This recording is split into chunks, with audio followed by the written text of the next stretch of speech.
Initializing monetization.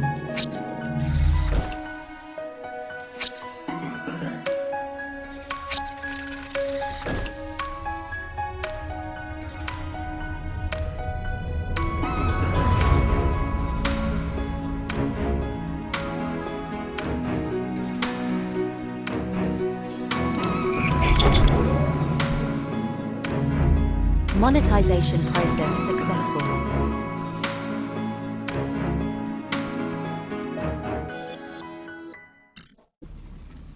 Rise and rolls! Once again, my fellow YouTubers from around the world, and welcome back to another live episode of ZMU TV Raw and Uncut, brought to you by your host, Armand Nicholas. Today we're going to be talking about the infamous algorithm of YouTube, the one topic that so many of us have pulled our hair out, have had nightmares about, and of course trying to figure out how can we make this work for us, right?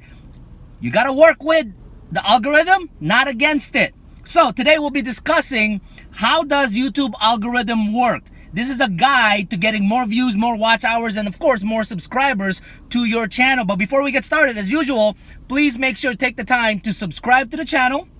Hit the bell button to be notified of our weekly uploads for new topics that could potentially help you to your journey to being a YouTuber or monetization. So let's get started. How does YouTube's algorithm actually work? What kind of hacks or tricks can we actually do? Well, we're going to be talking about 7 of them. 7 hacks or tips that can actually work for your advantage in regards to your channel. So before we go through those 7 things, we need to understand the history of the algorithm or YouTube. And of course, the ever-changing aspect of what they've done since the inception of YouTube back in 2005. Okay, so couple of things.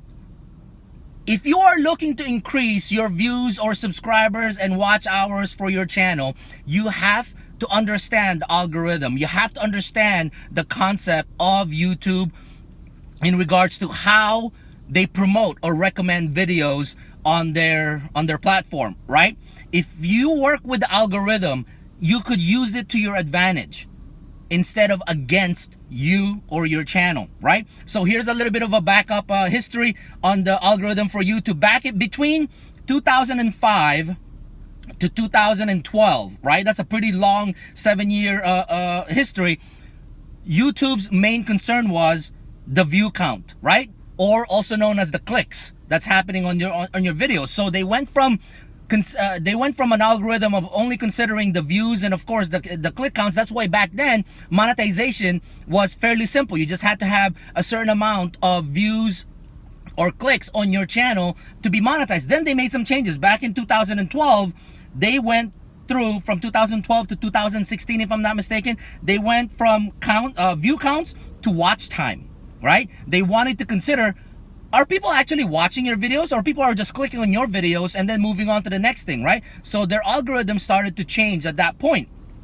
Now in 2016, that's where things got a little dicey and a little bit more aggressive in change. They went to a machine learning system, which is called an algorithm.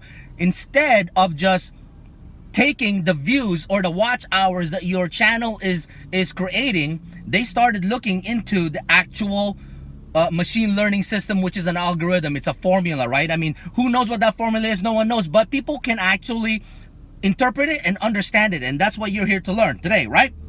Now, the biggest part is between 2016 and to 2020 currently. And of course, we anticipate that it's going to change again in the near future as far as new things that they're going to implement to put things together for the creators and of course for YouTubers out there. Okay, so between 2016 and 2020, they went to a borderline content, right? They went through a process of even as far as demonetizing a lot of the different channels out there for brand safety.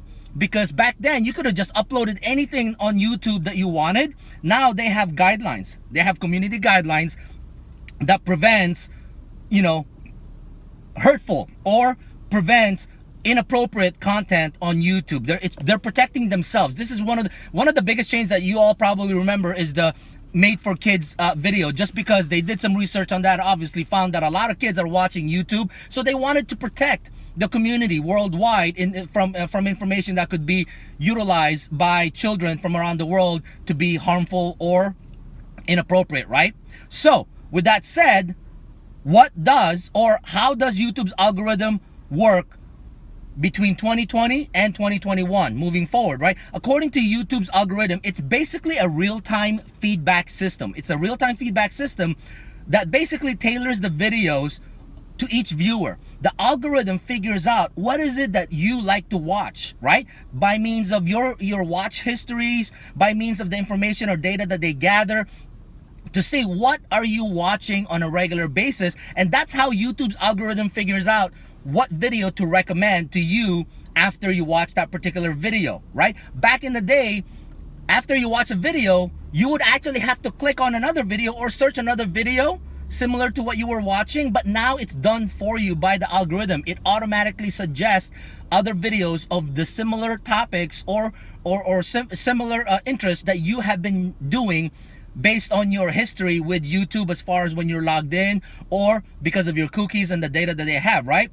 The algorithm's goal are twofolds. There's two things that they look at. They find the video for each viewer and get viewers to keep it watching, right? They want you to stay on the YouTube platform. Now, previous video says that on average, 40 minutes per day are what YouTube or what their viewers are watching on a daily basis on YouTube. Now, these are viewers. They're not really YouTubers. What they are is there's over 2 billion active users for YouTube on a monthly basis. So they're not all creators. They're not all YouTubers. What they are individuals that go online and search for videos that they want to watch or tutorials that they want to watch, or they just have nothing to do and they're just watching videos, right? Now, what YouTube wants is for you never to click out of YouTube. So the algorithm figures out what is it that this person likes to watch, and I'm going to recommend this video so that they don't leave YouTube and go to another platform. That is the main goal of the algorithm, right? So how do you allow YouTube to work for you, right? How do you allow the algorithm to influence your channel? Well, if you allow the algorithm to work for you, it will help you gain these views and it will help you gain more subscribers, right? It takes into account your YouTube homepage, right? What does it take into account? Your YouTube homepage, it takes into account your trending videos, it takes into account your subscriptions and your notifications. So you have to do a lot of engagement in order to utilize the algorithm properly, okay? So the big question is how YouTube determines the algorithm. I mean, that's a big topic. We're just gonna brush on it today, and then we're gonna do another video that actually dials into how YouTube determines the algorithm, okay? Whether the individual is clicking on the video, how much time people spend on watching a certain type of topic, certain types of video. The algorithm determines how many likes that you're getting from your video, how many dislikes, and of course how many comments that you're getting on your video. So all of these are part of the growth of any individual's channel, as far as making sure that that video is something that is worthy for them to promote, right? So let's get right down to the meat of the hacks, right? How do you hack the algorithm? 7 tips, right?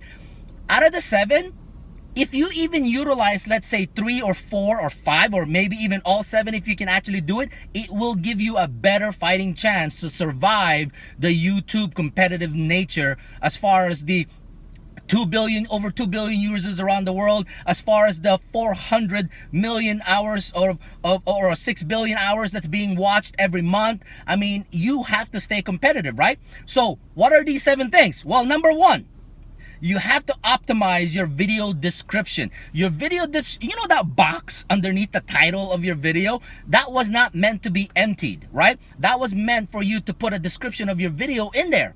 Tell people what they're about to watch. They're not meant to be blank. But you also have to use general language. You cannot put deep, heavy rooted language in there that a good portion of the population may or may not understand. You have to generalize it. Use your own day-to-day basic words. Or if you are used to talking in heavy format, dial it down a little bit and make the normal, regular person be able to understand what your video is about. Focus on particular keywords on your description. What that means is, because of the SEO process, you have to use the same words that you were using on your title and use those same similar words to explain your video in the description as well as your tags, right? It's part of your SEO growth, right? Number 2, you got to remember, not all your videos will perform the same. So you got to look at what works. So if you uploaded 10 videos and 8 of them are not getting a lot of views, but 2 of them are getting a lot of attention, focus on what works. If something works, it's like washing your hair, right? Rinse and repeat, rinse and repeat, rinse and repeat, right? You got to be able to replicate what works for you. So you have to evaluate your channel, figure out what's working, and redo it. Figure out what's not working, and figure out a way to make those work based on what you did for the other videos that was working for you, right? It only makes sense. Why do something? You guys know the definition of insanity?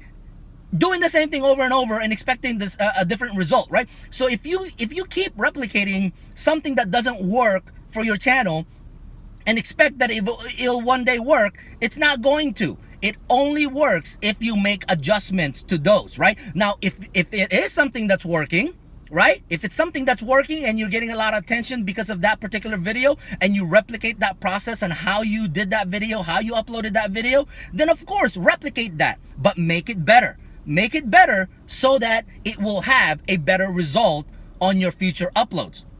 Number 3, a big one for all you YouTubers out there: publish, upload often. You gotta publish or upload videos on a regular basis. You cannot be a YouTuber who uploads once every 2 weeks, once every month. No, you're just a viewer or an active user of YouTube at that point. If you want to be an actual creator or an actual influencer or a monetized channel, you have to upload or publish new content on a regular basis. There's a lot of people out there that publish 2 videos per week, 3 videos per week, and then you see these big channels literally publishing anywhere between 3 to 5 videos per week or more. These are serious individuals, but then again, that's why they make so much money doing YouTube, because they put out so much content that people want to see and watch, okay? Quantity of videos and frequency of upload is very, very, very important, okay? The quantity and the frequency is very, very important, but you also have to make sure that the quality is good. So if you can increase the quantity without losing quality, that is the perfect example of what you need to be doing. You cannot just upload 5 uploads in 1 week and they're all, nonsense. It has to be quality information that people want to see, okay? Number 4, make your videos public when your audience or your viewers are watching. This is an important aspect of understanding what your analytics is. In your analytics, understanding it, translating it, interpreting it, you will see where most of your subscribers are at. And if they're located in a certain part of the world or region or country, you're gonna wanna make sure that when you upload your videos, it's the same time zone that they're in that is heavily used or heavily logged on as far as the time of the day. Okay, so make sure that you upload during those timely locations. Number 5, keep your viewers engaged throughout the whole video. That is one of the hardest things that you could do. I do it by call to action, right? I keep you engaged by saying and reminding you, make sure that you subscribe to the bottom, make sure you put comments, let me know what you think, and let's have a conversation, let's have an engagement, right? Let's engage. That's part of your SEO, search engine optimization. You have to put out something that will engage your viewers and keep them entertained throughout the entire process, right? And of course, that's number actually 6, is engage your community. Engage all of your viewers.